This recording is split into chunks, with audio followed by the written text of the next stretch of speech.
Bab 127. Dia adalah suamiku.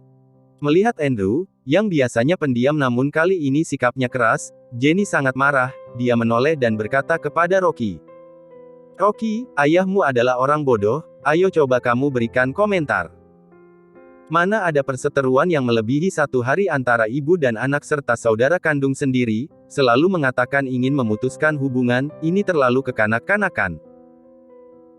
Selain itu, hari ini aku pergi ke rumah keluarga Liu," Nyonya Christie berkata dengan sedih sambil menarik tanganku. Dia menyuruhku menyampaikan permintaan maafnya kepada Andrew. Apa yang terjadi hari itu adalah kesalahpahaman. Dia sudah lanjut usia, dan dia sudah gegabah. Dia selalu menyesalinya. Dia juga memberiku beberapa perhiasan sebagai pertanda maaf. Dia gegabah. Dia ingin merebut propertiku, mengambil villa Rocky. Dia juga mengatakan dia ingin Dewi bercerai dan menikah lagi. Apakah ini namanya gegabah? Andrew langsung marah. Dia berdiri dan berkata, "Kamu hanya pergi ke rumah keluarga Liu sebentar, mereka membujukmu dan kamu sudah percaya kepada mereka." Melihat ayah mertuanya dan ibu mertuanya berdebat dan mereka berdua menarik dirinya untuk menjadi penengah, Rocky merasa sangat kebingungan. Dia segera mencari alasan. "Dewi memintaku untuk menjemputnya, aku pergi dulu." Setelah selesai mengatakannya, Rocky buru-buru berjalan keluar dari pintu utama, dan masih terdengar suara pertengkaran di antara mereka berdua di belakangnya. Sulit ikut campur dalam urusan rumah tangga, jadi lebih baik dia tidak ikut campur. Rocky mencari sebuah restoran kecil, memesan beberapa hidangan, dan berencana untuk berada di sana hingga malam, kemudian baru pulang. Ini adalah food street terkenal di kota Gopo, sangat ramai. Rocky sedang makan, matanya tiba-tiba melihat 2 orang di seberang jalan, dan dia terkejut. Bukankah itu istrinya, Dewi? Di seberang jalan ada sebuah restoran yang sangat mewah. Di seberang kaca di lantai 2, Rocky melihat Dewi duduk di dekat jendela. Seorang pria paruh baya berpakaian rapi dan memakai kacamata emas duduk di seberangnya. Dewi sedang memegang dokumen dan berbicara dengan pria itu terus-menerus, seolah-olah dia sedang memperkenalkan studionya. Mungkin dia ingin pihak lawan berinvestasi di tempatnya. Tetapi pria paruh baya itu tidak berkonsentrasi, matanya terus melirik leher, garis leher, dan dadanya. Dia bahkan ingin menyentuh tangan Dewi saat memegang dokumen. Untungnya, Dewi merespons dengan cepat, dan dia langsung menyingkirkan tangannya. Api kemarahan Rocky langsung membara ketika melihat itu. Sialan, berani-beraninya dia memiliki pemikiran tidak baik kepada istrinya. Pelayan baru saja berjalan dengan membawa semangkuk mie pangsit. Sebelum dia meletakkannya, Rocky langsung berdiri. Dia mengeluarkan uang kertas merah dan menepuknya di atas meja. "Simpan kembaliannya." Lantai 2 restoran Sidoraja. Dewi sedang menekan rasa tidak sukanya di dalam hatinya. Dia memaksakan dirinya untuk tersenyum, dan berkata kepada orang di seberang meja, "Direktur Firdaus, perencanaan masa depan perusahaan sudah tertulis di dokumen, pasti akan ada perkembangan di masa depan. Dewi, aku tahu kemampuanmu." Pria parubaya itu menunjukkan ekspresi dilema, tetapi sekarang perusahaan masih memiliki beberapa proyek untuk diinvestasikan, dananya terbatas. Dewi sedikit kecewa. Dia sudah berbicara begitu banyak dan begitu lama dengannya, tetapi dia masih memberikan jawaban yang tidak pasti. Itu membuatnya kebingungan. Melihat ekspresi Dewi demikian, pria parubaya itu sengaja mengusap-usap tangannya dan berkata, "Sebenarnya bukan tidak ada cara, aku akan mendiskusikannya dengan para eksekutif perusahaan dulu. Sejujurnya, aku sangat optimis dengan perusahaanmu. Kalau tidak, bagaimana jika malam ini kita bicarakan lagi, beritahu aku lebih banyak tentang perusahaanmu." "Ini sudah terlalu malam." Dewi meragu. "Sekarang sudah jam 8 malam, jika terus membicarakan ini, takutnya itu akan berlangsung hingga lebih larut."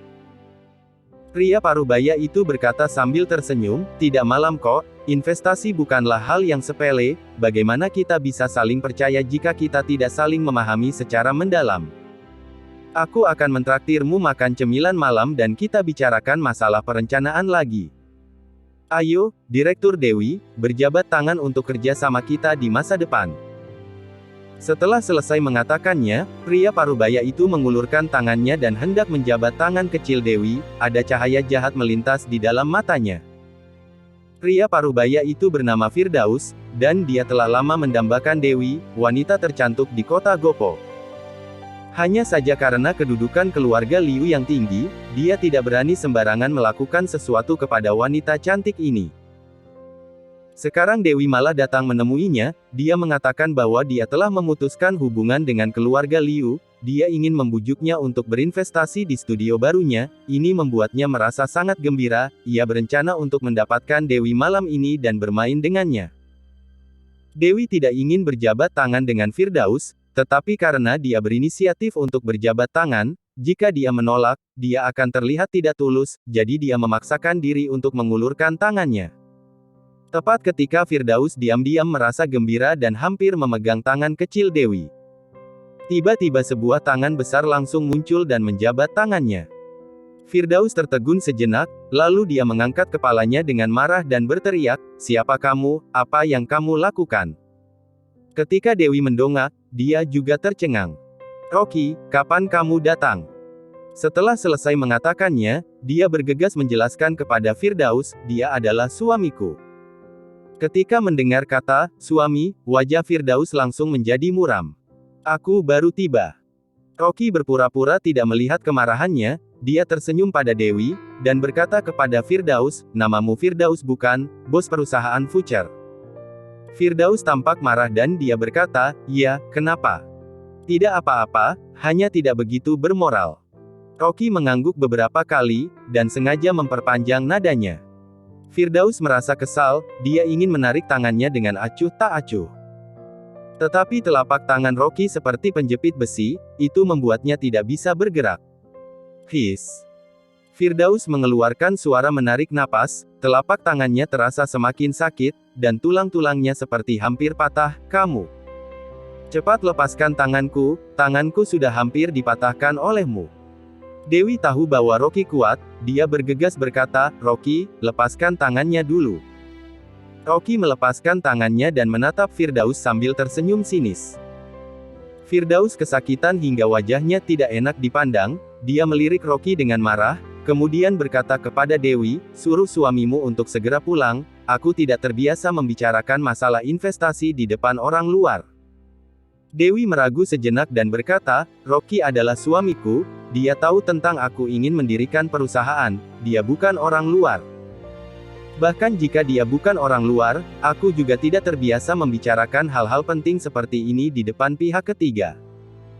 Firdaus menatap Rocky dengan tatapan kesal, dia hanya ingin segera mengusirnya, lalu dia berkata, "Lagi pula, dia tidak memahami masalah investasi." Dewi mengangkat kepalanya dan berkata dengan lembut, "Rocky, aku di sini untuk membahas masalah bisnis, kamu pulang saja dulu." "Tidak apa-apa, aku akan menunggumu." Setelah Rocky selesai mengatakannya, dia duduk di sebelah Dewi. Melihat Rocky menempel pada tubuh halus Dewi, Firdaus marah hingga menggertakkan giginya, melihat mangsanya akan direbut begitu saja, dia merasa tidak senang. Dia mendengus dan berkata, "Kamu adalah menantu dari keluarga Liu bukan? Kamu sudah terkenal di kota Gopo, Wiwi telah bekerja keras untuk menghidupi keluarga, tolong jangan ganggu pekerjaannya. Aku dan Wiwi membicarakan masalah investasi, kamu hanya akan mengganggu di sini." Perkataan Firdaus sangat tidak sungkan, karena dia sama sekali tidak memandang Rocky. Sebagian besar orang di kalangan bisnis tahu tentang menantu keluarga Liu yang tidak berguna ini, dia merasa Dewi yang begitu cantik tidak layak menikah dengan pria yang kehidupannya mengandalkan wanita, itu seperti sekuntum bunga indah tumbuh di kotoran sapi. Rocky mengerutkan kening dan menatap Firdaus dengan dingin. Si brengsek ini memanggilnya dengan panggilan, Wiwi, seolah-olah dia adalah istrinya. Bahkan dia pun belum pernah memanggil Dewi dengan begitu akrab. Bab 128. Aku akan mengakuisisi perusahaannya sekarang. Firdaus menatap Rocky dengan tersenyum sinis dan berkata, "Rocky, jika kamu adalah seorang pria, maka jangan ganggu pekerjaan Wiwi. Apakah kamu bisa membantu Wiwi?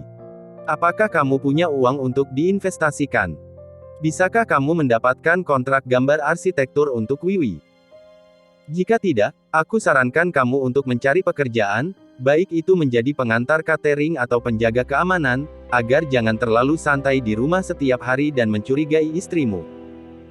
Dewi merasa tidak nyaman ketika mendengar itu, dan dia berkata, "Direktur Firdaus, Rocky juga melakukan banyak hal di rumah. Selain itu, tolong panggil aku, Dewi, aku tidak terbiasa orang luar memanggil nama panggilanku." Hal apa yang dia lakukan? Membeli sayur, memasak, atau mencuci pakaian.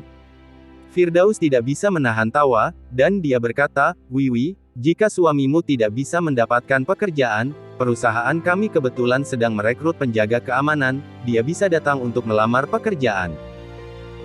Setelah selesai mengatakannya, dia berkata dengan setengah bercanda, "Wiwi, jika aku jadi kamu, aku tidak akan menikah dengan pria yang bahkan tidak bisa mendapatkan pekerjaan, aku pasti sudah menceraikan sampah semacam ini sejak lama." Dewi mengerutkan keningnya, ketika dia hendak berbicara, dia tiba-tiba merasakan ada hawa dingin di sampingnya.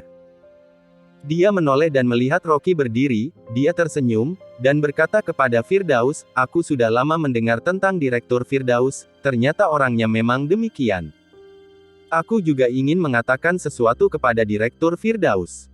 Wajah Firdaus menjadi sedikit muram, "Apa yang ingin kamu katakan?"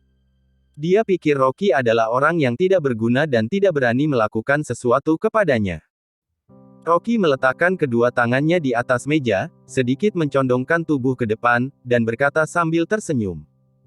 "Yang ingin aku katakan adalah jadi orang boleh tidak berguna atau tidak kompeten, tetapi tidak boleh tidak memiliki moral. Karena jika tidak memiliki moral, maka dia bukan manusia, melainkan binatang." Setelah selesai mengatakannya, dia memegang bors yang baru saja disajikan dengan kedua tangan dan menuangkannya ke kepala Firdaus dengan tanpa ekspresi. Firdaus menjerit dan langsung melompat karena kepanasan. Dewi sangat terkejut hingga wajahnya memucat. Setelah beberapa saat tertegun, dia segera memanggil pelayan untuk membawakan serbet. Bors itu masih sangat panas, itu membuat wajah Firdaus hingga memerah. Sup kental mengalir di lehernya dan masuk ke pakaiannya, tubuhnya lengket dan terlihat sangat kasihan, bahkan ada daun sayuran yang tergantung di kacamatanya. Firdaus meringis dan menjerit terus-menerus. Manajer bergegas datang dengan membawa beberapa pelayan, dia juga tercengang ketika melihat situasi itu, dia bergegas memerintahkan para pelayan untuk membantunya membersihkannya.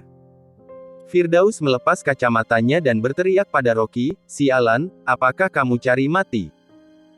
Setelah selesai mengatakannya, dia menunjukkan ekspresi galak, dia mengulurkan tangannya dan menunjuk-nunjuk Rocky, dia segera mengeluarkan ponselnya untuk melakukan panggilan telepon. "Halo, Polo, bawa beberapa orang ke restoran Detasti, bawa lebih banyak orang. Ada anjing yang tidak memiliki mata, aku harus memberinya pelajaran." Mendengar Firdaus menelpon untuk memanggil orang datang, Dewi segera meminta maaf kepada Firdaus, "Direktur Firdaus, maaf, suamiku tadi sudah terlalu emosional. Jangan katakan ini kepadaku. Dia menyiramku dengan sup, hari ini aku akan menyuruhnya menjilatnya hingga bersih." Firdaus sangat marah. Melihat Firdaus sedang sangat marah, Dewi berbalik dan berkata kepada Rocky, "Kamu keluar dulu, biar aku jelaskan kepada Direktur Firdaus sebentar. Jangan pedulikan dia, ikut aku." Setelah Rocky selesai mengatakannya, dia mengulurkan tangan untuk menarik Dewi. Dewi mengerutkan kening, dia melepaskan tangannya, dan berkata dengan marah, "Direktur Firdaus adalah bos perusahaan voucher, pengaruhnya di industri konstruksi di kota Gopo sangat besar, orang-orang yang dia kenal semuanya adalah orang-orang besar. Tidak masalah aku tidak mendapatkan investasi, tetapi ada beberapa hal yang tidak dapat kamu selesaikan hanya karena kekuatanmu besar." Rocky berkata, "Sebuah perusahaan kecil yang tidak terkenal tidak penting bagiku." Perusahaan kecil. Dewi benar-benar dibuat marah olehnya. Dalam industri konstruksi kota Gopo, perusahaan voucher berada di peringkat 5 besar, skalanya bahkan lebih besar dari perusahaan Gria. Dia takut Rocky akan menyinggung Direktur Firdaus lagi, dan dia berkata dengan ekspresi dingin, "Rocky, serahkan masalah ini padaku, kamu keluar dulu dan tunggu aku di luar." Rocky masih ingin mengatakan sesuatu, tetapi melihat Dewi sudah marah, dia terpaksa menahan amarahnya, berbalik dan berjalan keluar dari restoran. Bos dari perusahaan kecil berani begitu arogan. Tadi, Rocky benar-benar ingin memberitahu Dewi tentang identitas aslinya. Tetapi ketika perkataan itu sampai ke sisi bibirnya, dia akhirnya menahannya. Jika Dewi tahu yang sebenarnya, dia mungkin tidak akan merasa gembira, melainkan akan mengira dia berbohong padanya. Selain itu, dengan terungkapnya identitasnya, itu berarti ia secara resmi kembali ke keluarga Lin dan mengakui identitasnya. Rocky tidak ingin kembali. Setelah berjalan keluar restoran, Rocky mendongak dan melihat ke lantai atas, lalu dia mengeluarkan ponselnya dan menelepon Billy. Bantu aku periksa detail perusahaan Future, selain itu akhir-akhir ini mereka bekerja sama dengan pelanggan mana saja, dan proyek apa yang mereka miliki. Terdengar suara Billy yang hormat datang dari telepon. Tuan Muda Rocky, aku baru saja ingin berinvestasi di perusahaan Future, tidak disangka Anda juga memperhatikannya.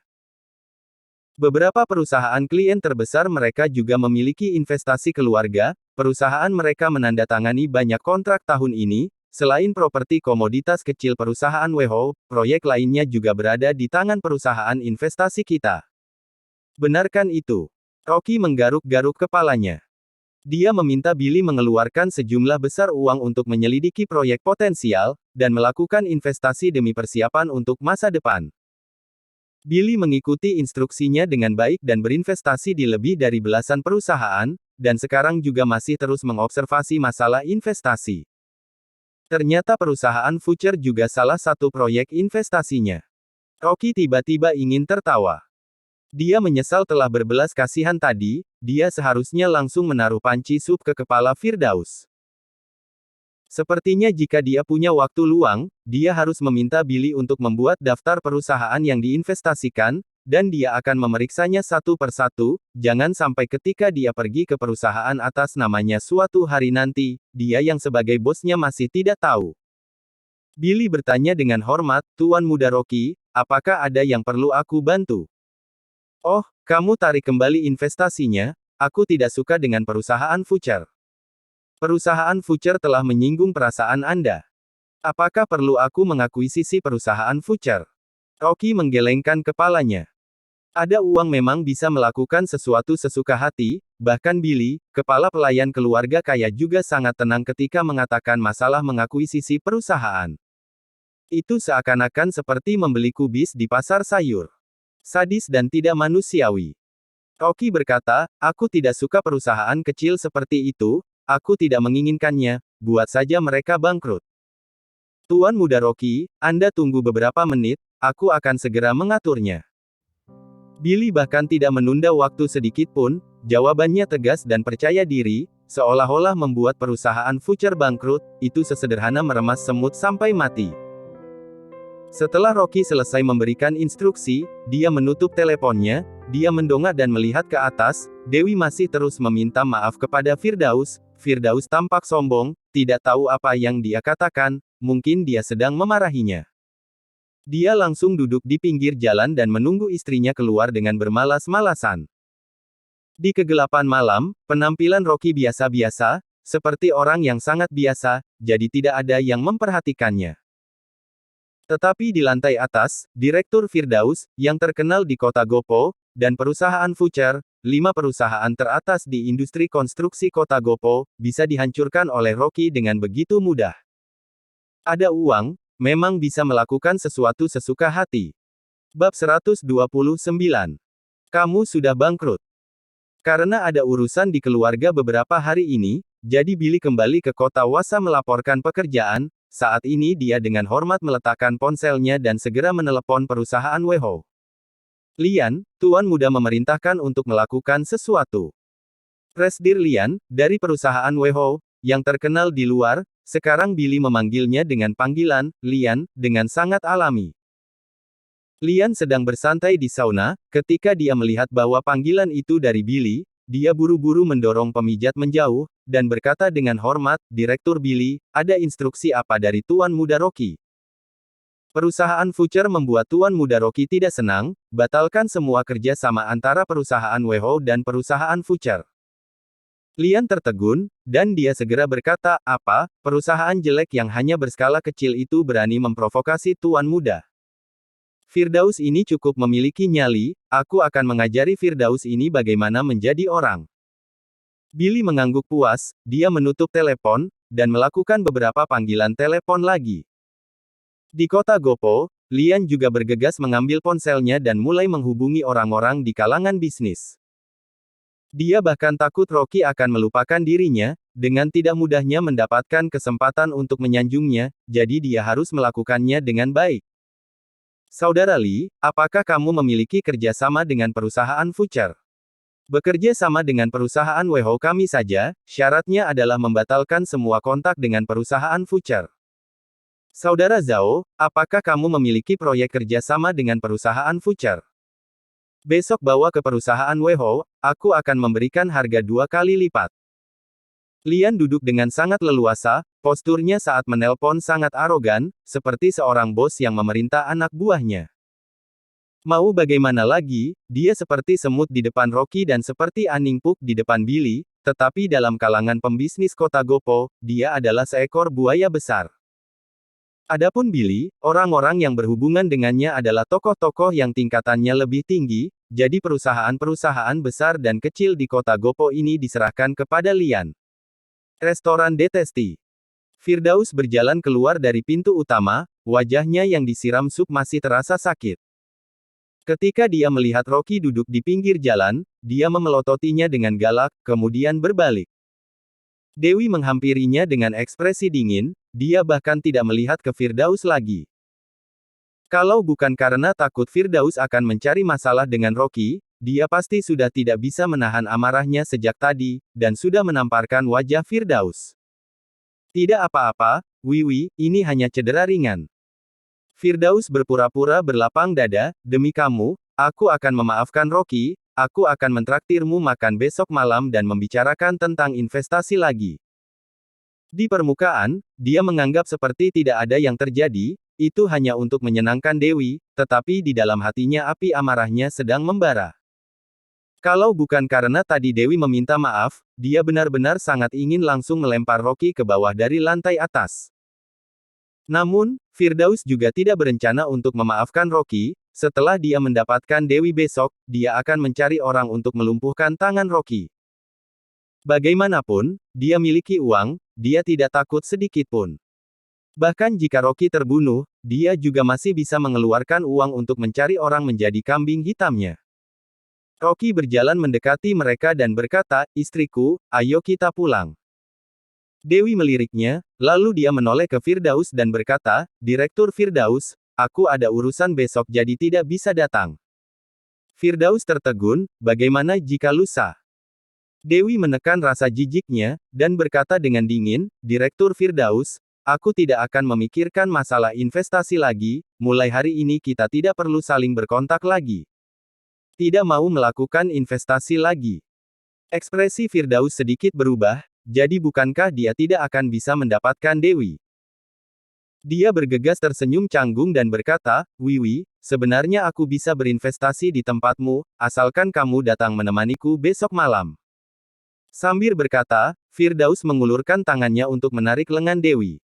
Dewi merasa jijik dan langsung menamparnya secara refleks. Bak! Firdaus tertegun dengan menutupi wajahnya, kemudian dia berteriak dengan marah. Sialan, berani-beraninya kamu menamparku. Dewi sudah lama tidak menyukai Firdaus, tadi setelah dia menamparnya secara refleks, dia merasa panik selama 2 detik, tetapi segera dia menenangkan diri dan berkata, Firdaus, kamu yang tidak menghormatiku dulu. Menghormatimu. Sialan, bukankah kamu hanya ingin uang, bukankah kamu ingin menjual diri? Firdaus menjadi kesal, dan dia menunjukkan wajah aslinya, jangan kira aku tidak tahu, keluarga Liu sudah mengusirmu, apakah kamu pikir kamu adalah nona muda keluarga Liu? Aku katakan padamu, hanya dengan menginjak kaki di kota Gopo saja, aku Firdaus, bisa membunuhmu, pada saat itu kamu akan berlutut dan merangkak ke tempat tidurku. Dewi marah hingga gemetaran, dan dia berkata dengan suara melengking, Firdaus, kamu sangat tidak tahu malu. Aku memiliki status dan kedudukan, memangnya kenapa jika aku tidak tahu malu? Firdaus berkata dengan tanpa rasa malu. Rocky berdiri dan berkata kepada Firdaus, kamu sudah bangkrut, jadi jangan katakan lagi kamu memiliki status dan kedudukan. Apa katamu? Firdaus tercengang, dia tidak merespons sedikit pun. Dia hendak berteriak, namun ponselnya tiba-tiba berdering. Firdaus awalnya tidak ingin menjawab, tetapi ponselnya terus berdering seperti sedang mendesaknya. Firdaus menunjuk Rocky dengan galak, kemudian dia menjawab panggilan telepon dengan kesal. Halo, ada apa? Direktur Firdaus, gawat. Para pemegang saham yang semula ingin berinvestasi di perusahaan kita tiba-tiba menarik investasi mereka senilai 100 miliar. Apa?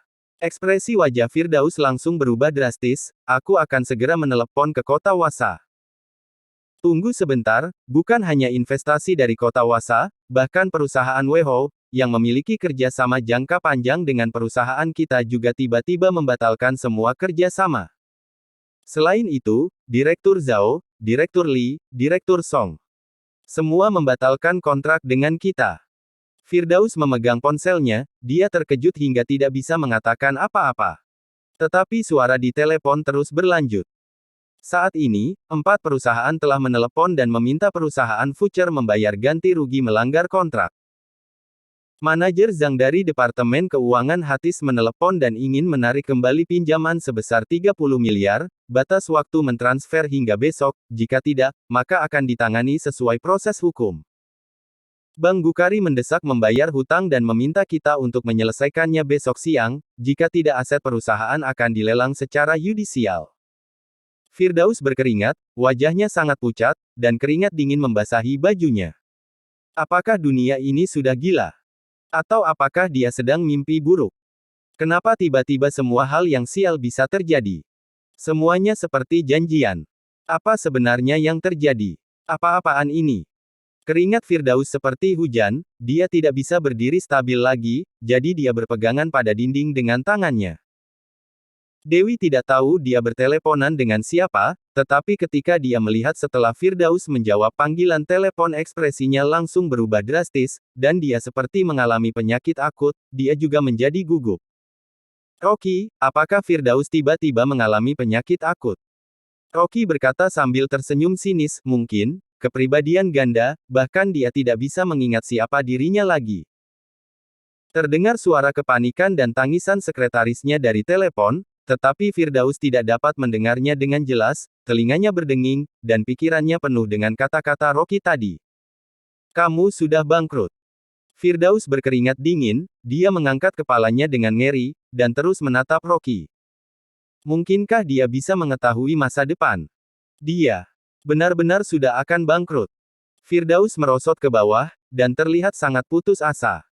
Rocky menatapnya dengan dingin dan berkata kepada Dewi, ayo kita pergi.